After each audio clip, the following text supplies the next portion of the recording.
Bluegrass on the water. They've run a number of exhibitions here. The boat has looked absolutely outstanding. This is a boat that set world records back in the 1960s, the early 70s. A very, very famous race boat here in the Pacific Northwest and across the country, driven so very well over the years by Earl Wham.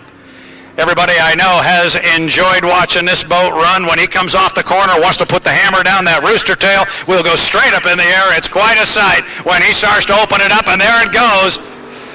The only thing we wish we had here were longer straightaways, guys. If he could do this a little longer, it would be a lot of fun. But he's going to blow it through the lower corner here.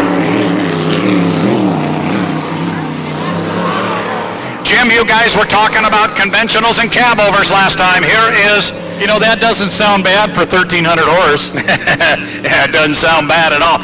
Sounds like my little Chevy Equinox up there in the parking lot. All four cylinders. Next time they're going to hook up the other 4 cylinders. All right, so up to the far end of the race course here. Jim, can you hear me okay up there? Oh, yeah. Now, this boat was a hull copy, or the Annie's Dodge was a hull copy of this one. Basically the same hulls, correct? It's the same hull. It's a little longer than the original boat. Okay. Look at the boat ride he's getting. They've been dialing this boat in since they first put it on the water. I wish we had the Annie's Dodge here. It'd be great if we did. It would be great if we had the Annie's Dodge here, because we could then talk about those two hulls, one conventional, one cab over. Now, watch him come off the corner, put the foot down, the rooster tail. They got the big prop onto the big wheel, throw all that water up in the air. Just a great sight and sound here on Lake Spanaway. Miss Marion Bluegrass, one of the great hydroplane racing names from the past here, Region 10 in the Pacific Northwest.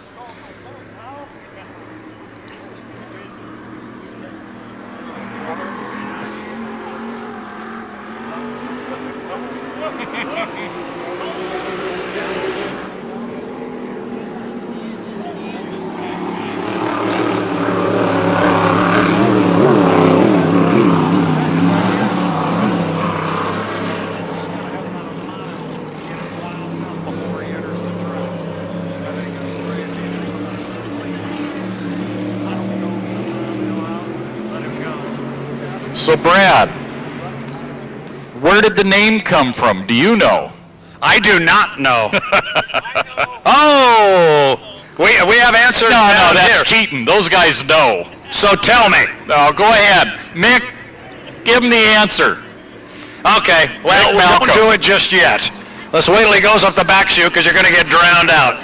No, you're not going to tell me. You're going to tell the microphone. All right, there's nothing about, you can't be shy here.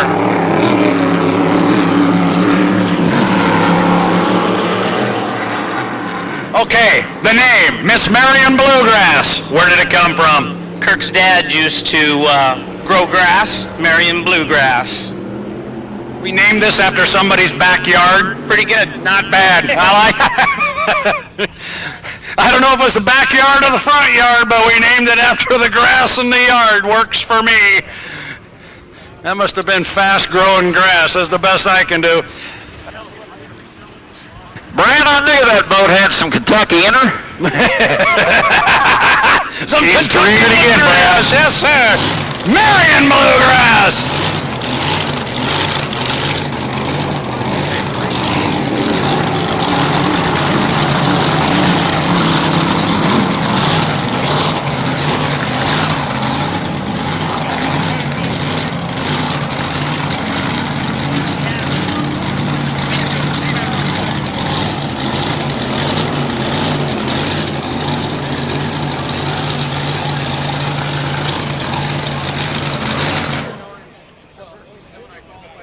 As Brad was just saying up here, that thing is solid.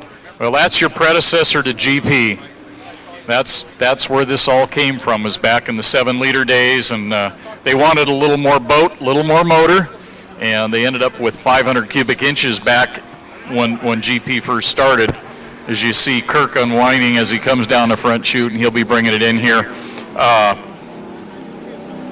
These boats originally had 427 cubic inches. A lot of them had Hemis in them back in the day when they were plentiful. And there is nothing like the sound of a 426 Hemi with fuel and a blower. As anybody that's ever been to a drag race will attest. But a nice run. Way to go, Kirk. Always puts on a nice show. Got to be the most immaculate prepared boat I've ever seen in my life. Beautiful, beautiful boat, and boy, it's been a treat to see them run here this weekend. Jim Olson, met you 2 years ago. Thank you again so much for your commentary this weekend. Love visiting with you and talking about the old days. Thank you, and I've got to find a reason to come back east so we get ready for our start here. There is